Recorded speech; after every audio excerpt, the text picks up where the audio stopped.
Good morning everyone, welcome back to my YouTube channel. दोस्तों, आज हम क्लास 11 के सोशियोलॉजी के बारे में कुछ क्वेश्चन कराएंगे जो आने वाले एग्जाम में पूछे जा सकते हैं। चलिए शुरू करते हैं। देखिए दोस्तों, पहला क्वेश्चन क्या है कि शास्त्र को समाज का विज्ञान कहा जाता है।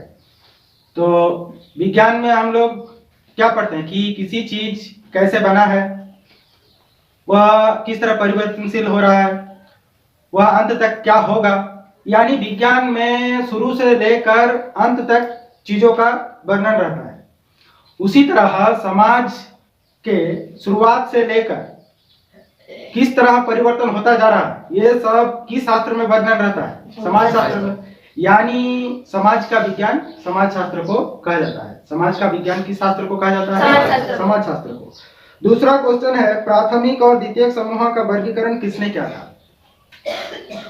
समाज में जितने समूह है, सभी समूह को कितने भागों में बांटा गया है? दो भागों में बांटा गया है। एक प्राथमिक समूह, दूसरा द्वितीयक समूह। प्राथमिक समूह किस समूह को कहलाता है? जिस समूह में आपसी मेल या आपसी संबंध का घनिष्ठता हो, आपसी संबंध की अधिक घनिष्ठता हो, एक दूसरे को जानता हो। दूसरा समूह उस समूह को कहलाता है जिस समूह में एक सदस्य दूसरे सदस्य को नहीं जानता है। यानी दूसरा समूह पहले समूह से बहुत बड़ा होता है। जैसे कि दूसरा समूह का एक उदाहरण है राजनीतिक दल। हमारे झारखंड में भी बीजेपी का सदस्य है, गुजरात में भी बीजेपी का सदस्य है, एक ही राजनीतिक दल, लेकिन झारखंड के सदस्य गुजरात के सभी सदस्यों को नहीं जान पाते। तो ये हो गया दूसरा समूह। प्राथमिक समूह में क्या होता है? एक दूसरे को जानते हैं, जिस तरह की परिवार वाले। परिवार एक प्राथमिक समूह है, क्योंकि परिवार में रक्त संबंध होता है, घनिष्ठता होता है, एक दूसरे को जानता है। हाँ? तीसरा क्वेश्चन है, किसके द्वारा सामाजिक नियंत्रण होता है? यानी समाज को चलाने के लिए नियंत्रण बहुत जरूरी है। अगर नियंत्रण समाज में नहीं होगा तो समाज कांत हो जाएगा। तो समाज में नियंत्रण किसके द्वारा होता है? पहला है संस्कृति। हम लोग जिस परिवार से बिलोंग कर रहे हैं, जिस जाति से बिलोंग कर रहे हैं, उस जाति या उस परिवार की कुछ संस्कृति होता है। उस संस्कृति के हिसाब से हम लोग चलते हैं। तो संस्कृति में क्या होता है? कुछ करने का रूल्स होता है, कुछ नहीं करने का रूल्स होता है। हाँ? विचार और विवेक के साथ काम करने पड़ता है। तो ये क्या करता है? हमें नियंत्रण करता है, हमें बुरा कामों से बचाता है। हाँ? संस्कृति क्या करता है? हमें बुरा कामों से बचाता है। तो संस्कृति के द्वारा नियंत्रण हो रहा है। दूसरा है कानून। कानून व्यवस्था हमें नियंत्रण करके रखा है। अगर कानून नहीं होता तो हम कहीं भी कुछ भी काम कर देते, जिसे लोग खराब काम कह रहे हैं। अगर कानून नहीं होता तो वो खराब काम समाज में बहुत अधिक हो जाता, लेकिन कानून के डर से लोग नहीं कर पाते हैं। तो कानून के द्वारा भी नियंत्रण होता है। तीसरा है धर्म। लोग धर्म के द्वारा भी नियंत्रित हो रहा है, क्योंकि लोगों का डर है कि ऊपर एक अलौकिक शक्ति है जिसे हम लोग भगवान मानते हैं। तो ऐसे कुकर्म नहीं करना चाहता है। यानी धर्म भी हमारे समाज का नियंत्रण कर रहा है। समझ में आ रहा है? हाँ।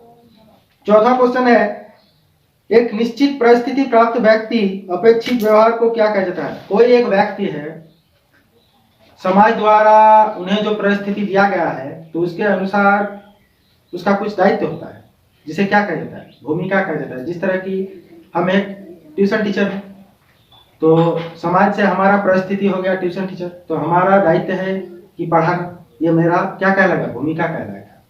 बच्चा आया, बैठा कर रख दिया, फिर छुट्टी दे दिया, ऐसा नहीं होता। हमारा भूमिका है कि बच्चों को पढ़ाना। समझ में आ रहा है? पांचवा क्वेश्चन है, समाज की प्राथमिक इकाई क्या है? समाज की प्राथमिक इकाई यानी समाज किससे शुरू हुई है? समाज परिवार से शुरू हुआ है। अगर परिवार नहीं होता तो ये समाज नहीं बन पाता। समाज की मूल इकाई परिवार है।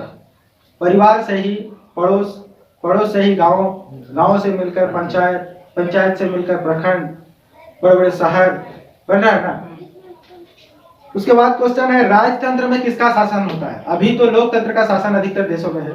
लोकतंत्र में क्या होता है? जनता का शासन होता है। अभी हमारे देश में कौन सा शासन है? लोकतंत्र का शासन। लोकतंत्र में किसका शासन होता है? जनता का शासन। समझ में आ रहा है? राजतंत्र पहले था। लोकतंत्र के पहले हमारे देश में अंग्रेजों का शासन था, अंग्रेजों से पहले हमारे देश में राजतंत्र का शासन था। राजतंत्र में किसका शासन होता था? राजा का शासन होता था। समझ में आ रहा? धर्म कैसी शक्तियों में विश्वास से संबंधित है? हम लोग जो धर्म मानते हैं, किसी ने भगवान को तो नहीं देखा है, यानी धर्म कैसी शक्तियों पर विश्वास किया जाता है? एक अलौकिक शक्ति पर विश्वास किया जाता है। लौकिक यानी जिसे हम लोग देखे हैं, धर्म एक अलौकिक शक्ति है जिसे हम लोग नहीं देखे हैं। समझ में आ रहा? खर्चे और बचत की आदतें बनती है किस रूप से? हम कितना खर्च करेंगे, कितना बचाएंगे, ये मनोवैज्ञानिक रूप से बनता है। इसका मनोवैज्ञानिक रूप किस तरह है, उसका खर्चा भी उतना होता है, उसका बचत भी उतना होता है। अगर किसी का मनोवैज्ञानिक भावना इस तरह है कि हम सिर्फ रुपए को बचाएंगे तो उसका खर्च कम होता जाएगा, तो बचाएगा अधिक। किसी का मनोवैज्ञानिक भावना इस तरह की हम जितना कमा रहे हैं आराम से खर्च कर सकेंगे, तो उसका खर्चा अधिक होगा, उसका बचत कम होगा। तो ये डिपेंड करता है अपने अपने सोच के हिसाब से। बचत और खर्चे ये डिपेंड करता है लोगों के अपने अपने सोच के मुताबिक, जिसे कहा जाता है मनोवैज्ञानिक रूप। किसी का बहुत इनकम है, महीने में लाखों रुपए कमाता है, फिर भी बचत नहीं होता, क्योंकि उसका मनोवैज्ञानिक रूप उसी तरह का है, उसका खर्च अधिक होता है। और किसी का महीने में 10,000 इनकम है, लेकिन उसका बचत अधिक होता है, क्योंकि उसका मनोवैज्ञानिक रूप बचत करने का है। हाँ? उसके बाद क्वेश्चन है, सामाजिकरण के अभिकरण कौन होते हैं? सामाजिकरण यानी समाज में हमें किस तरह चलना है, समाज में लोगों के साथ हमें किस तरह व्यवहार करना चाहिए, यानी सामाजिक नियम कानूनों को सीखना सामाजिकरण कहलाता है। ठीक है? तो ये सामाजिकरण हम लोग कहाँ से सीखते हैं? सर्वप्रथम परिवार से सीखते हैं। जन्म के बाद बच्चे परिवार में बड़ा होता है, तो परिवार वालों के सामने सामाजिकरण सीखता है। ये चाचा होता है, ये चाची होता है, इसे ऐसा कहना चाहिए, इसे ऐसा कहना चाहिए, इसे नहीं मारना चाहिए। तो ये क्या हो गया? सामाजिकरण। उसके बाद आया स्कूल, स्कूल में भी हम लोग सामाजिकरण सीखते हैं। उसके बाद जाति, जाति भी हमें सामाजिकरण सिखाता है। हम जिस जाति से बिलोंग्स कर रहे हैं उस जाति के हिसाब से हमारा सामाजिकरण है। उसके बाद क्वेश्चन है, जन्म द्वारा प्रदत्त परिस्थिति क्या कहलाती है? जन्म के मुताबिक हमारा कुछ परिस्थिति हो जाता है समाज में, हमारा समाज में स्थान हो जाता है। जन्म के आधार पर समाज में हमारा स्थान हो जाता है, जिसे क्या कहा जाता है? जाति। जाति के मुताबिक समाज में स्थान होता है। किसी जाति को हम लोग ऊंचा कहते हैं, किसी को नीचा कहते हैं। ये समाज द्वारा बनाया हुआ है। ये प्राचीन काल में नहीं था, प्राचीन काल में सिर्फ वर्ण व्यवस्था था।